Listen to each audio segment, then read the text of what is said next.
Bonsoir Yannick et bienvenue à l'émission Studio 39. Bonsoir Jackie, merci de m'accueillir et bonsoir à tous les téléspectateurs et internautes qui suivent Studio 39. Alors ce soir, nous allons faire connaissance avec toi et ton rôle au sein du club de Krav Maga. Je prononce bien Krav Maga? Tout à fait, Tout Krav à Maga. fait. Alors si tu veux bien, on va s'intéresser un peu plus profondément à cette discipline. Tout d'abord, qu'est-ce que ça veut dire Krav Maga? Alors, littéralement, Krav signifie combat et Maga contact. Donc, ça veut dire combat avec contact et on le traduit plus généralement par combat rapproché, tout simplement. Où est né et comment est né le Krav Maga? Alors, le Krav Maga prend ses origines à la fin des années 30 en Tchécoslovaquie, à Bratislava pour Ah être bon. plus précis. Mhm. En fait, avec la montée du fascisme et l'antisémitisme, il y a des groupuscules qui ont commencé à agresser les personnes juives dans leur quartier. Oui. Emil Steinfeld, le fondateur du Krav Maga, ou de ce qui allait devenir le Krav Maga, était à l'époque un grand sportif puisqu'il était à la fois champion de boxe anglaise, champion de lutte Mhm. et champion de gymnastique. Oui. Excusez du peu.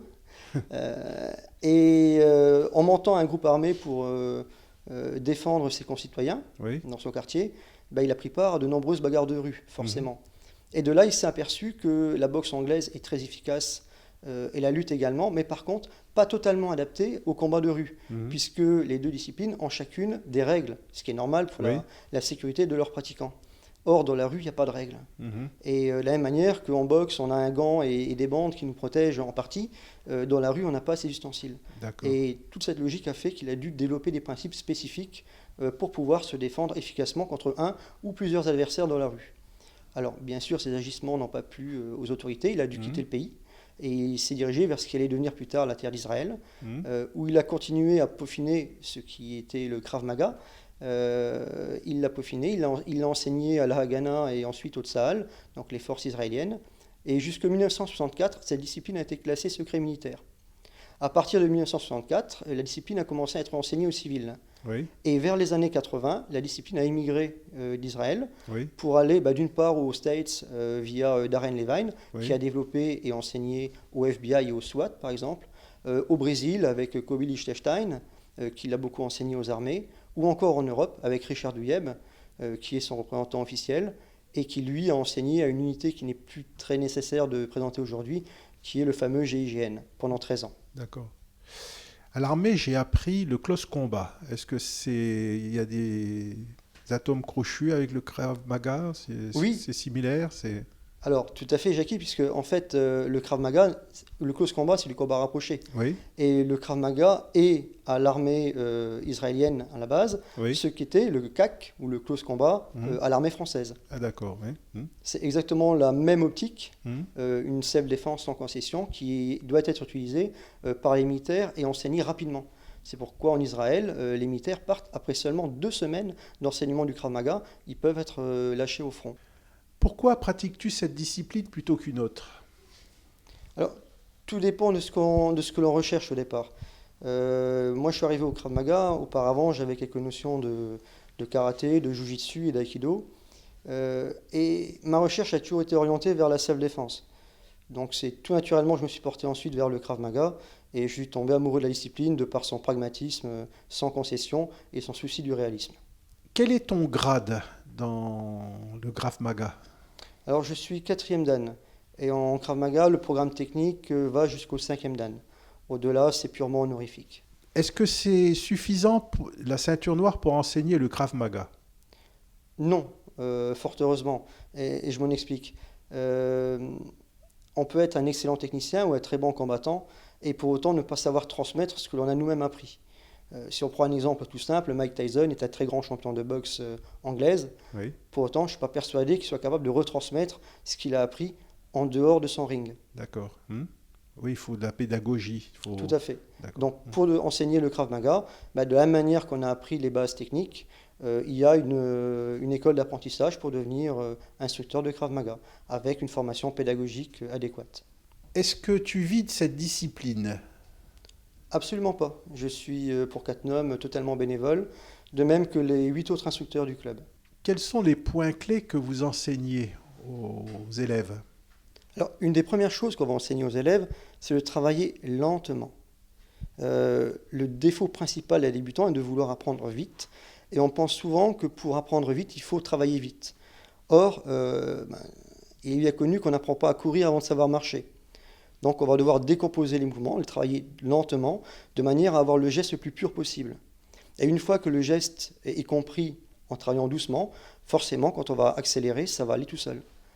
La deuxième chose qu'on va travailler beaucoup, c'est le relâchement, de manière à ne pas avoir de crispation inutile et de ne pas se fatiguer et de perdre de vitesse sur nos frappes différentes. D'accord. Et une séance d'entraînement, ça dure combien de temps à peu près? Alors, c'est variable en fonction des clubs et des créneaux horaires. À Cattenom, une séance d'entraînement a une durée d'1 heure. D'accord. Il faut savoir qu'on a 2 heures par soir, Oui. donc on a 2 séances d'entraînement distinctes. Et quelqu'un a des bonnes notions au bout de combien de semaines ou de mois? Alors, tout dépend de ce que l'on entend par notion. Le Krav Maga étant résolument tourné vers l'aspect self-défense, Oui. on va très vite progresser en self-défense. Pourquoi en Krav Maga? Parce qu'on ne fait que cela. Oui. Donc, généralement, au bout de 6 mois à 1 an, on commence déjà à avoir des notions intéressantes. Donc vous êtes ceinture noire, mais y a-t-il d'autres couleurs de ceinture? Oui, tout à fait. En fait, on a la même progression Oui. que le karaté ou le judo, par Oui. exemple. Donc, dans l'arborescence, un débutant va commencer à la ceinture blanche, Oui. puis ensuite pourra passer sa ceinture jaune, orange, verte, bleue, marron, et ensuite passer les ceintures noires, première, deuxième, jusqu'à 5e dan. D'accord. Et comment ça se passe un passage de grade? Alors, bien, généralement. En fait, lors d'un passage de grade, on va juger le niveau technique de la personne en vérifiant l'ensemble des techniques par rapport au grade qu'il présente. D'accord. Donc, pour une ceinture jaune, on va voir l'ensemble des techniques de la ceinture jaune. Mhm. Après, il y aura une différence fondamentale à partir du moment où on va arriver au niveau de la ceinture verte. Oui. Pour passer de la ceinture orange à la ceinture verte, il y a ce qu'on appelle, pour les gens qui ont moins de 40 ans, Oui. l'épreuve dite du combat dur. Alors, on parlait tout à l'heure des qualités nécessaires pour un pratiquant de Krav Maga, Oui. et j'ai évoqué le courage. Oui. Et pour un combat dur, il faut du courage. Mhm. Alors pourquoi? Parce qu'en combat dur, la personne va porter ses protections habituelles, Oui. protège tibia, protège genou, coquille, bien Oui. sûr, gants, protège dents, Mhm. plastron pour les dames. Et de là, on est parti pour 2 fois 2 minutes, 2 rounds de 2 minutes, donc Mhm. avec 30 secondes de récupération entre les deux. Et c'est un combat où les coups sont portés, Ah d'accord. avec risque de KO. Le KO n'est pas l'objectif recherché, Oui. mais ça peut arriver. D'accord. Alors il est vrai que pour cela, déjà, il faut du courage. Oui, oui. Alors, ce type d'épreuve n'est réservé qu'aux volontaires. On ne force personne à passer une ceinture. Mhm.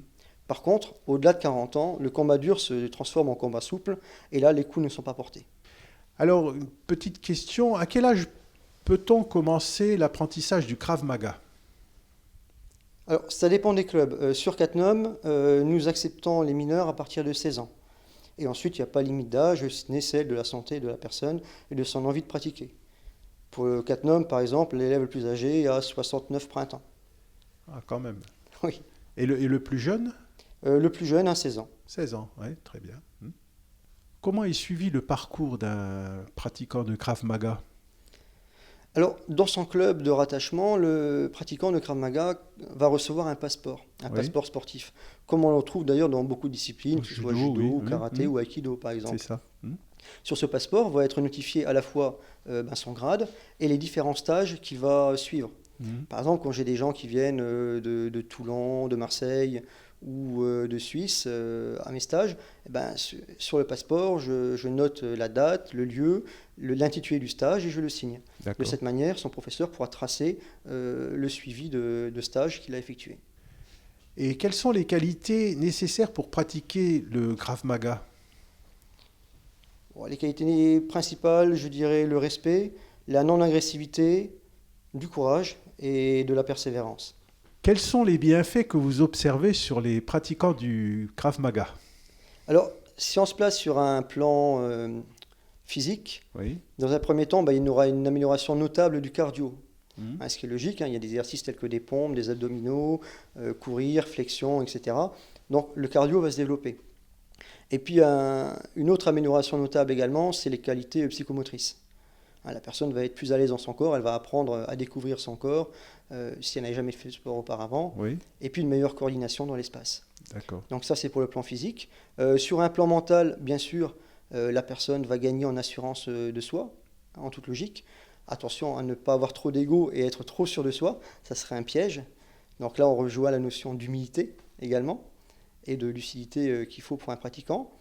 Et un autre point très important, c'est aussi le côté défouloir. Oui. Puisque après une bonne journée de travail, mettre les gants, frapper dans les paos et pouvoir se défouler avec un partenaire, c'est aussi très important. Donc forcément, quand on a pu se défouler après, il y a cette sensation de sérénité, de calme, d'apaisement qui vient, en même temps parfois que quelques courbatures. Comment appelle-t-on quelqu'un qui pratique le Krav Maga? Alors tout simplement, un pratiquant de Krav Maga. Parce que je pensais à judo, judoka, karaté, Karatéka. karatéka. Alors je me suis dit, taekwondo, tiens. attention, c'est un piège, oui. Taekwondoïste. Ceci étant, Krav Maga, non. Il n'y a pas de déclinaison, c'est pratiquant de Krav Maga, tout simplement. Alors, les pratiquants entre eux, parfois, utilisent craveur ou Oui. kraviste, donc des néologismes, mais purement, c'est pratiquant de Krav Maga. Mais comment est né le Krav Maga à Cattenom? C'est-à-dire, qui a fondé le club? Alors, le club de Krav Maga à Cattenom, c'est un peu particulier. En fait, je venais d'obtenir mon diplôme d'instructeur et j'étais contacté par le PSIG de Cattenom, donc le Oui. plan de surveillance et d'intervention de la gendarmerie, qui s'occupait aussi de la centrale, entre autres, et qui souhaitait faire un stage de Krav Maga. Donc je suis venu, j'ai donné cours, donc à l'époque c'était le chef Giraud et une personne qui est bien connue également des Cattenomois, Christophe Desjardins, qui m'avait contacté tous les deux. Et je suis donc venu sur Cattenom donner ce stage. Ça s'est plutôt très bien passé. Les gendarmes étaient contents, moi aussi. Et de là, on m'a demandé où est-ce que j'allais enseigner. Et à l'époque, j'étais dans une démarche de recherche de gymnase. Oui. Et Patrick Giraud à l'époque, ainsi que Christophe, m'ont dit, tiens, on pourrait au moins te montrer le gymnase qu'on a à Cattenom, si ça pourrait t'intéresser. Et voilà le départ de l'aventure. Ah oui. Et c'était à quelle année, ça, à peu près? C'était en 2004, c'est entre 2003 et 2004. Ah oui. Votre club est inscrit à une fédération? Oui, tout à fait. À la Fédération européenne de Krav Maga, qui est dirigée par Richard Duyeb, et qui est également mon professeur. On y est affilié depuis 2004. Et il y a combien de clubs en Moselle? Alors, en Moselle, si tu le permets, je ne vais parler que des clubs FEKM. Alors, pourquoi que des clubs de ma fédération? Oui. Excuse-moi. C'est parce qu'en fait, on a eu beaucoup de succès. Oui. Et du coup, comme toujours, il y a des personnes qui souhaitent peut-être en profiter. Et il y a d'autres fédérations qui sont créées. Donc certaines ont des valeurs, et puis d'autres surfent plutôt sur l'effet Canada Dry. C'est-à-dire qu'une ancienne référence, pour ceux qui connaissent, ça en a l'apparence, le goût, mais ce n'est pas du Krav Maga. Et parfois, ça n'en a que le nom. Donc, je ne veux pas aiguiller des gens sur des clubs que je ne connais pas et dont je ne connais pas les instructeurs. Donc des clubs FEKM en Moselle, il y en a 4 aujourd'hui. Oui. Donc le premier historiquement établi en Lorraine, c'est celui de Cattenom. Oui. Ensuite, on a ouvert une succursale sur Metz, à la salle de fitness Actiform, qui est située juste en face de la gare. On a ensuite un club qui s'est ouvert à Falsbourg au premier RHC, donc le premier régiment d'hélicoptères de combat. Et pour terminer, on a également une petite section à la salle Body Spirit à Terville, où il y a un cours qui est dispensé une fois par semaine. Dans le club de Cattenom, combien y a-t-il de membres inscrits? Alors, la saison sportive démarre en septembre et termine en juin. Oui. Donc si je fais un parallèle avec la saison qui vient de se terminer, nous avons clôturé à 215 licenciés. Et cette année, donc ce début de saison, à fin décembre, on était déjà 164. Ah oui, c'est beaucoup. C'est beaucoup. Il faut savoir qu'il y a des gens qui viennent de très loin. Certains viennent de Nancy pour s'entraîner en cours. Et en stage, j'ai des gens qui parcourent entre 800 à 1000 km pour venir nous rejoindre et découvrir la jolie ville de Cattenom. Donc, as-tu des souvenirs marquants dans la pratique du Krav Maga? Oui, il y a des souvenirs marquants, il y en a plusieurs. Pour t'en citer un qui est assez amusant, c'était la première saison d'enseignement à Cattenom, et j'avais un élève qui était médecin. Et un jour, il rentre dans le vestiaire, c'est juste avant le cours, on est en train de se changer, et il arrive en disant « Yannick, ça marche !» Alors j'arrête de me changer, je regarde, je dis « Qu'est-ce qui marche ?» Et là, il m'explique qu'en fait, il a été rendre visite à des patients, et alors qu'il rendait visite, il s'est fait agresser par un toxicomane qui lui a sauté à la gorge, les 2 mains en avant, et il a fait la technique qu'on apprend à un débutant en Krav Maga. Alors je vais faire attention à ne pas abîmer le micro, mais on dégrafe et dans le même temps on met un coup de genou Ah, d'accord. pour se défaire de la saisie. Hmm, Et puis, si nécessaire, soit on continue, soit on s'enfuit, hmm. ou on fait appel aux forces de l'ordre après, une fois que la personne est maîtrisée. Et là, la personne s'est écroulée directement suite au choc, Mhm. et il a pu appeler la police pour faire interpeller la personne. Et c'est vrai que ça m'avait amusé qu'un médecin se rende compte que finalement, un coup de genou à la partie génitale, forcément, s'il est bien donné, aide à arrêter l'agression de manière immédiate. Yannick, face caméra, dis pourquoi les gens de Cattenom ou autres doivent venir pratiquer cette discipline dans ton club. Alors, face caméra, je vous dirais que si vous souhaitez apprendre une méthode de self-défense simple, rapide, efficace et en toute convivialité, le club de Krav Maga de Moselle, situé à Cattenom, vous ouvre tout grand ses portes les mercredis et vendredis de 20h à 21h et de 21h à 22h. À bientôt peut-être. Merci Yannick pour cette interview. Bonne soirée à nos téléspectateurs. Merci Jackie et bonne soirée à tous.